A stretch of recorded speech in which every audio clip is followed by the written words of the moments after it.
what? Lucini pouring from the sky, let's get rich, what? The Jiki finds the sugar dimes, can't quit, what? Now pop the crocus in the Vega and get lit, what? This is the Romeo Devine television show. Your host, Romeo Devine.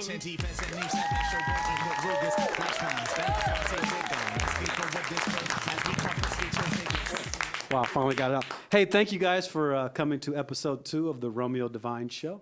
Tonight we have some of DC's finest comedians. That doesn't include me, however. I'm just the host and the facilitator. What was I going to talk about? Oh, yeah. Hey, thank you guys for coming. Give yourself a round of applause. I forgot what I wanted to say. I want to make a confession because comedy is sort of like therapy for me. I'm a brown guy who has an addiction to white women. And no, really, I'm serious. But when you're a brown guy, you can't just walk up to a white lady and say, hey, do you do brown guys? So normally I sort of kind of solicit information in a roundabout way. And the conversation goes something like this. Hey, if you were going to order a bucket of chicken, would you get the dark meat or the white meat? Oh, you're a vegetarian? Okay, would you date Vince Vaughn if he was shorter and fatter with a tan? Or would you date a tan version of Kevin James from King of Queens? Or would you go out with John Cicada? Do you know who John Cicada is? Who else do I look like? Oh, The Rock with no muscles and a messed up back and an all black. I can't do the eyebrow thing. Hey, without much further ado, I want to introduce our first comedian. This guy is one of the up-and-coming comedians in the D.C. area. Give it up for Mr. Brandon Moore.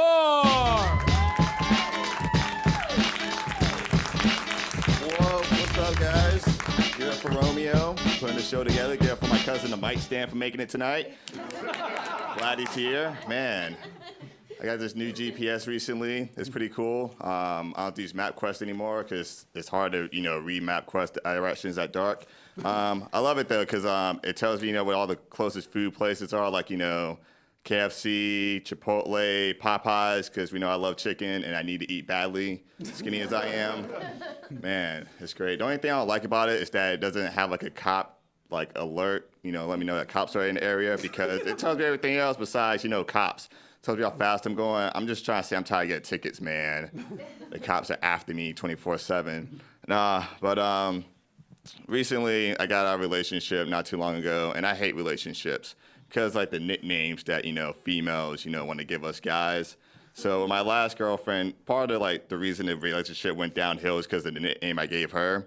I kind of stopped that. My nickname for her was Squirrel because she always loved having nuts in her mouth. So stop that quick. Yeah, you gotta stop it quick, man. But also notice, with females now, I know how to tell if a female has money or if she's broke. Guys, best tip ever. If you're out with a female, see if she asks you to hold her purse. If she asks you to hold her purse, that means she does not have any money and she does not care about anything in her purse. I'm telling you. But my ex-girlfriend, asked me that, and curiosity killed a cat with me. I was like, I wonder what's in here. And I'm pretty sure in the area that I live at in Woodbridge, all the females had the same thing. A lot of receipts, makeup, lip gloss, and depending on what time of the month, either tampons or birth control. One other. I don't know. Man. So, you guys, I'm a college student. So yesterday I was picking up my books since the semester just started. And I did the online order because I hate waiting in lines. So I went to go pick up my books yesterday. And usually if you do an online order, you have to show some kind of identification, to let them know that it's you. So the guy that was, handing me my stuff is another black guy. He's like, nah, man, I don't need to see your ID. You don't look sketchy. And for another black man to say that to another black man, that's just like, hey, man, I don't think you're capable of doing anything. Go ahead. That hurt me. That hurt my ego. I was like, I don't look sketchy. I'm black. I'm supposed to look sketchy 24/7, man. What's up with that? Just messed me up, man. But as you guys can tell, I'm skinny. It's not going to change. I was born this way. Past metabolism. But the thing I hate about being skinny is that crazy things happen to me. The other day, a homeless man gave me his food. I was just like, wow, that's horrible. No, but I was at this party once, and this fight broke out, and this African dude came out of nowhere and just picked me up and used me as a spear. He's like, oh, shit. Fucking sling me across the room, man. It was crazy. Oh, man. But it just sucks being skinny. Like, I can't fight at nothing.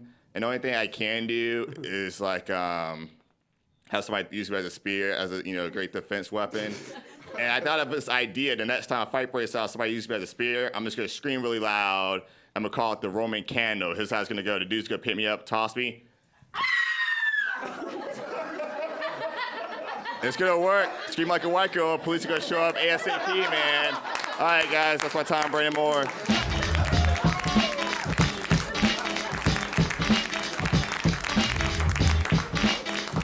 Hey, you guys give it up one more time for Mr. Brandon Moore.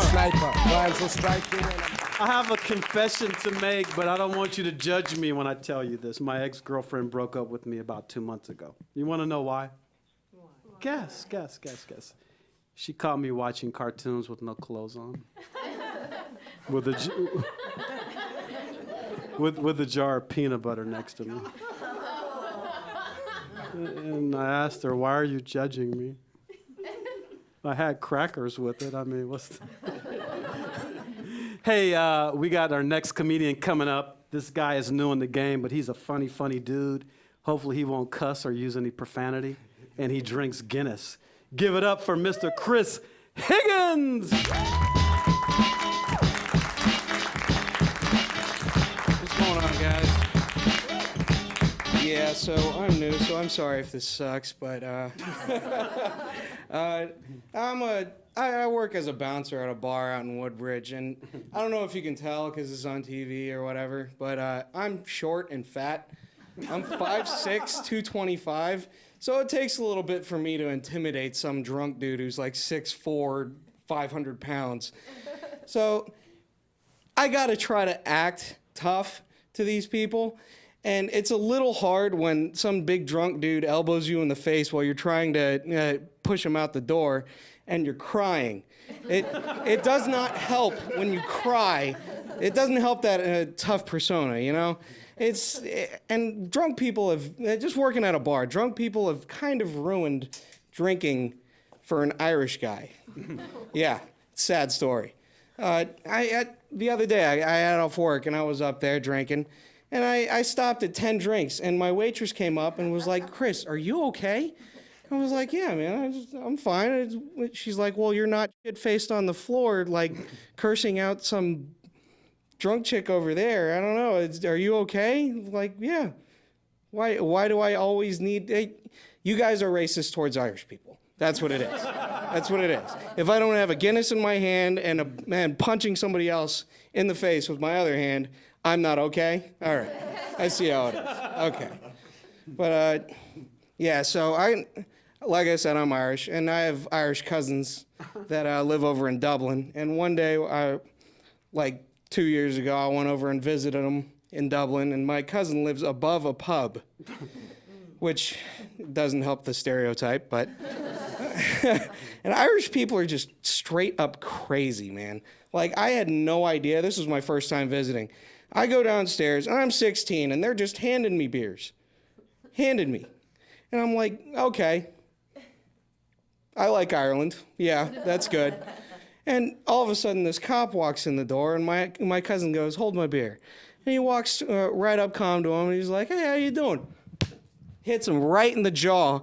The whole bar goes into a huge bar fight.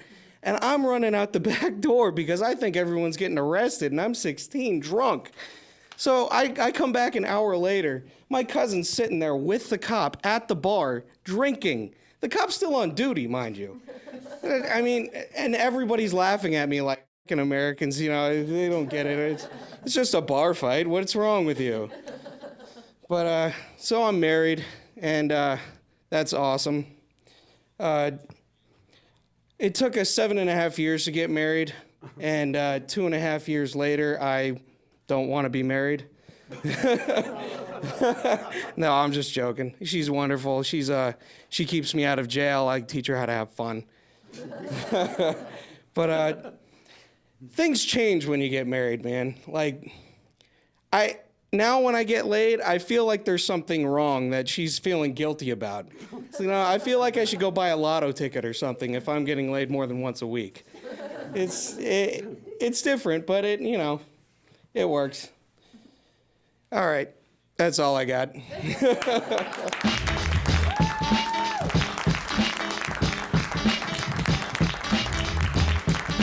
Give it up one more time for Mr. Chris Higgins. I tricked all of you. This is a John Cicada concert. Anybody remember him? Am I the only one who remembers him? You guys want to hear me sing? This is my trick to getting women, because when you're 40, you want to have sexual relations, but you're just too lazy to do anything about it. And then I get really upset because Match.com has got this commercial. 1 out of 5 relationships starts online. Well, when you're 40, 5 out of 5 sexual encounters start online. It's just not with a real person.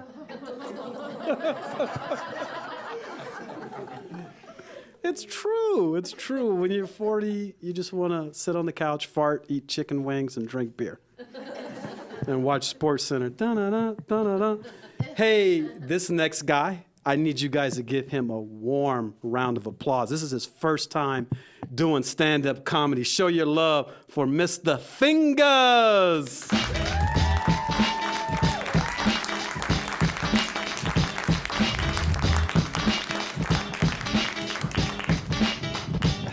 How y'all doing? How y'all doing? How y'all doing? How y'all doing? Thank you. Y'all give Romeo Devine a nice round of applause again. Thank you for putting this together, brother. I'm sorry, I was supposed to be in the first set. I was following this real small car here. This dude, he got the traffic light. He held his hand out the door with his pizza. I don't know what the hell that was all about. So Romeo was like, honestly, Romeo was like, man, you need to come and do some stand-up comedy because you're one of the funniest guys I know. And I called everybody and got on Facebook. Y'all know about Facebook, you know what I'm saying? Put everything on Facebook. Everybody likes it. My mother calls me and says, so baby, you're not going to go telling none of them stories you tell about me, is you? I said, no, Mom, not at all. Right. For those of y'all that don't know, my mother is she's older than me. I'm going to leave that alone. I'm 40 and she's older than me. Y'all do the math. Because she's going to see this at some point, Mom. I love you if you're watching this.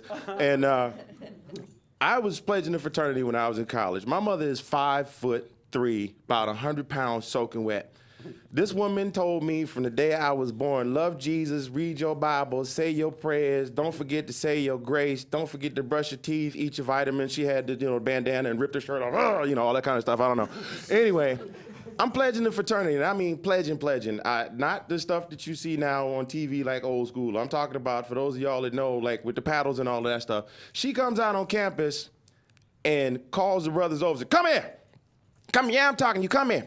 And her and the chapter president, together with the two of them, they was about 6'3". That's how short the both of them were.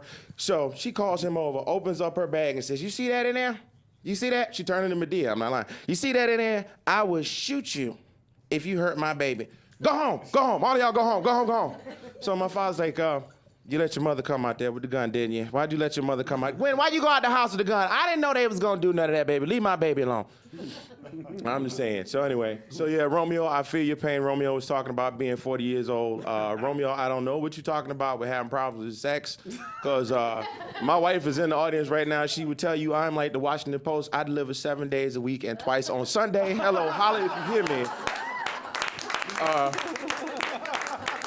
I'm saying, I don't need none of them little pills. You know, them magic pills where you take the pill and all of a sudden your kitchen turns into a campground with a candle and all that stuff. I don't need none of that. I'm just saying, I also, like you, Romeo, I share an addiction for the women of the fairer skin. Unfortunately, I had to tell the people when I came in here, they're gonna need some more lights. I made the mistake of wearing all black tonight. I don't know what that's all about. I come in the house at 4 o'clock in the morning from work and scare my wife to death. And, you got to holler before you come in the house. I almost stabbed you. You know what that's all about. My brother, Brandon, who was on stage earlier. Brother, eat a sandwich, man. Just, come on, man. I got a Subway Club card. I will hook you up, man. I'm just saying, that ain't even fun when you go to the gym and brothers is asking you if they could use you for the bar.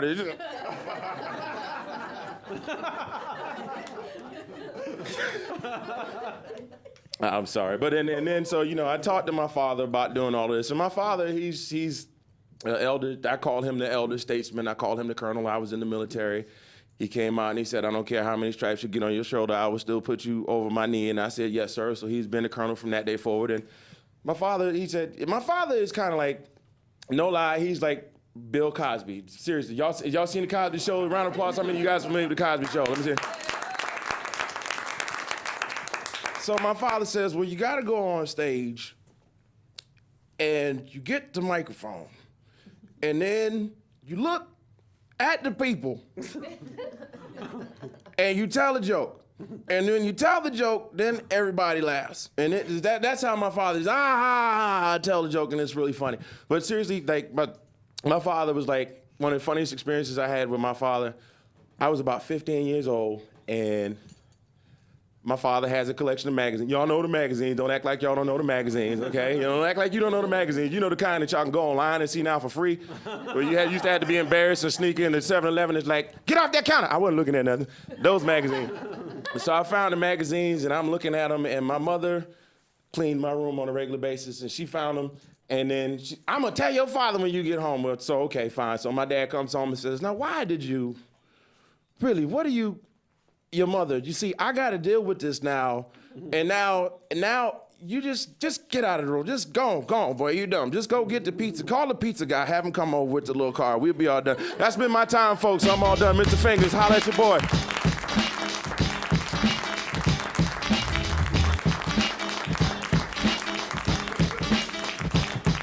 Hey, you guys give it up one more time for Mr. Fingers. It takes a lot of courage to get up on this stage. Come on, give him a round of applause. Show him some love. Show him some love. Show him some love. Come on. You guys want to hear more of my dating stories? There's not really a whole lot to talk about. I do have this one gimmick I use, though, when I go out to bars and I try to meet women, but I need you guys to help me out here. When I punch, I just need you to go, huh, so let's practice this. Okay. Everybody was kung fu fighting. Those kids were fast as lightning. That was Vince Vaughn singing kung fu. Again, or The Rock with no muscles, or John Cicada, depending on how old you are. Hey, without much further ado, I want to bring up this next guy who's going to close out episode 2 of the Romeo Devine show. His name is Vic Christian. This guy's been in the game for a while. Really funny, been on TV, toured nationally, and just an overall great guy. Show some love, Mr. Vic Christian.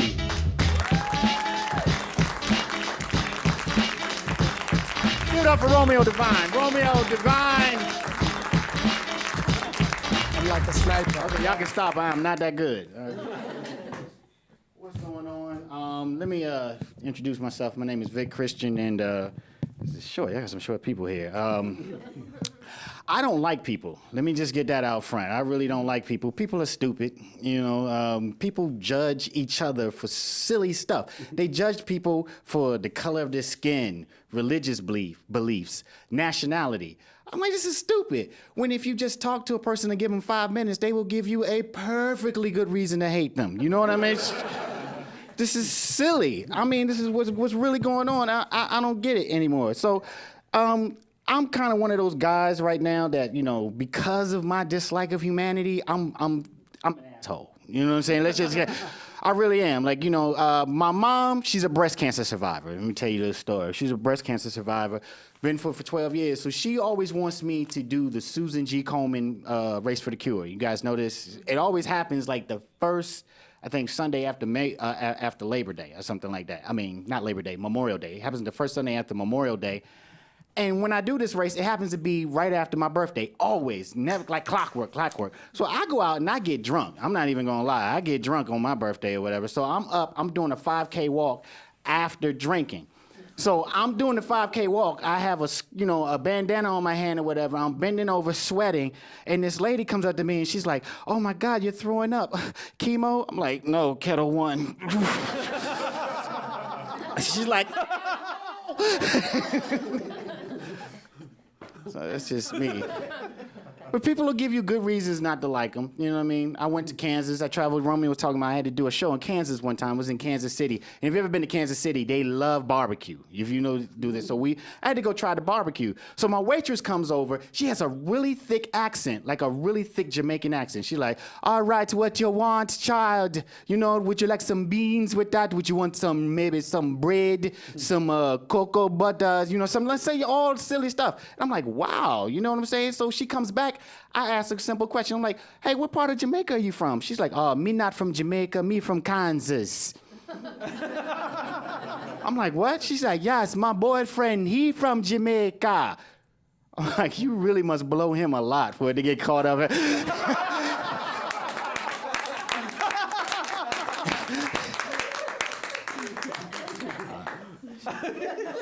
I had to get a new waitress after that.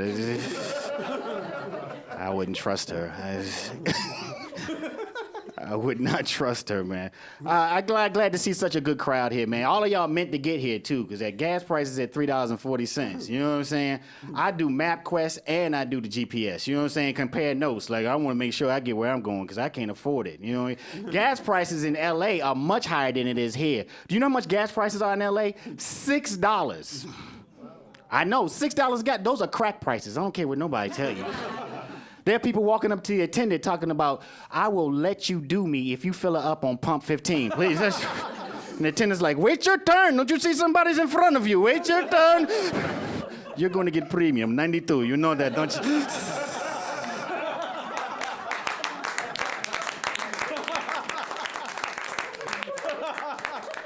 Gas prices, man, I'll tell you. I'm originally from Jamaica, New York, Jamaica, Queens. Anybody familiar with that area know? I'll describe it to you. Take Kabul, Afghanistan, put a 7-Eleven in there. This is just bad neighbors.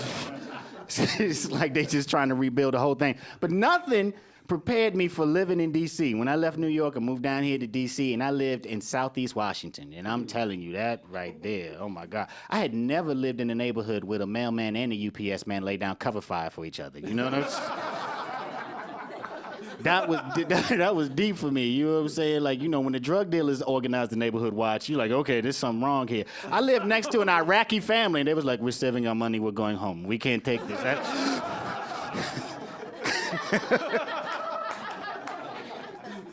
We don't want to be here anymore. It's real tough, though. But, you know, I know you guys are really, you know, motivated by everything that's going on. Gas prices high and everything. Who's going to vote? Everybody's going to vote here, right? And everybody's eligible to vote. Everybody's eligible to vote. That's cool. Okay. You know what? President Obama, right now, he gets a C+ because he's done, you know, a couple of things. For me, I think the biggest thing for me is that he, you know, he has kept people safe during the whole, you know, 4 years that he's been in there or whatever. If part of it is him, part of him is not him. I mean, like, he's really gangster. Like, you know, that's the kind of guy. No, he is. He went in as a brother. You know what I'm saying? Because you remember the first order he gave was to kill the Somali pirates. You remember that? And he told somebody they were going to jump out of a plane from 30,000 feet in the middle of the ocean with 20 feet waves, take a gun and have to shoot through stainless steel and kill somebody within 2 seconds. And the Navy SEAL said, Mr. President, that's kind of difficult. And he was like, you know what? Since you the one bitching about it, you going to be the one jumping.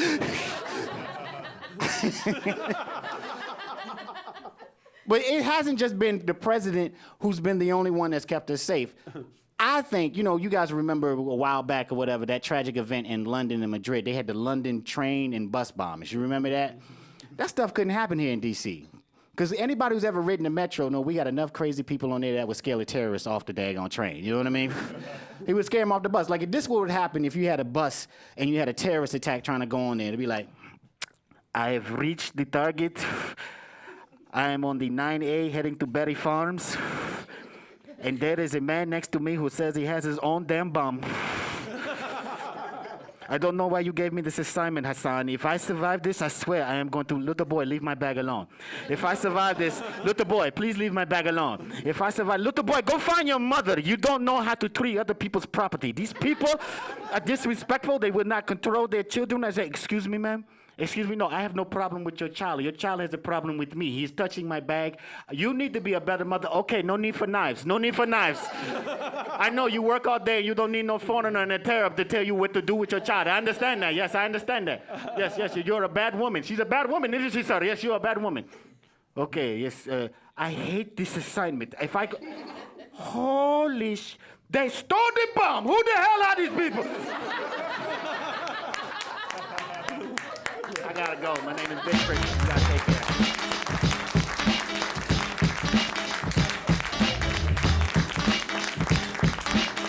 Hey, thank you guys for tuning in to episode 3 of the Romeo Devine Show. Tonight we have some special guests. Well, actually, I lied to you. There's no musical guests. I'm going to sing. Do you guys want me to sing? Jingle bells, jingle bells, jingle bells, Batman smells. No, seriously, we have a very special guest, international recording star, Mr. DeCapo. Show your love.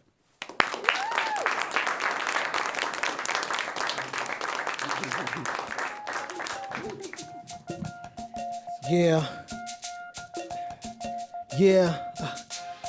The DACAPO up in the building. Yeah.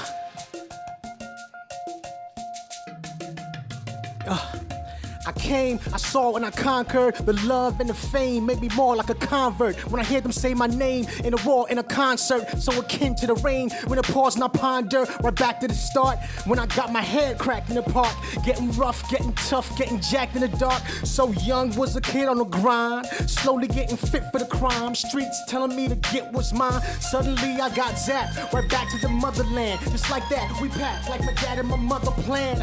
I got a taste of the African ways, bittersweet. I look back, I laugh at them days. Now I got a taste of both worlds. I take both girls and make a soul pearl. I be a chauffeur, I take you on a roller coaster. Cause this is the ride of my life, I'm so sure. I'ma sing it so proud, I'ma shake the crowd with the new sound so the world could hear. Keep your ears right to the sound, I'm unstoppable, I'm airtight. Fuck this music box, I'ma keep shining straight to the top. I ain't going nowhere. Yeah, I'ma be here. Some of y'all fade away, but I'ma be here. I'ma sing it so proud, I'ma shake the crowd with the new sound so the world could hear. Keep your ears right to the sound, I'm unstoppable, I'm airtight. Fuck the music non-stop, I'ma keep climbing straight to the top. I ain't going nowhere. Whoa. Yeah. You see, y'all thought I never couldn't do it, but I did it. What I want, I just get it. That's why I'm with it, never lose, cause I can still hit it. A new day with a cool pray while fools play. I soon say that you stray into the doomsday. My flow beats got more heat than Yogi. Low-key beat, the flow I got is so deep. Hey, once again, I want to thank everybody coming out for episode 2 of the Romeo Devine Show. With that, we're going to wrap it up. And if you know me, I always like to close out each show the same way. A friend who is no longer with us once told me, Romeo, don't sleep, dream. Episode 2, Romeo Devine out.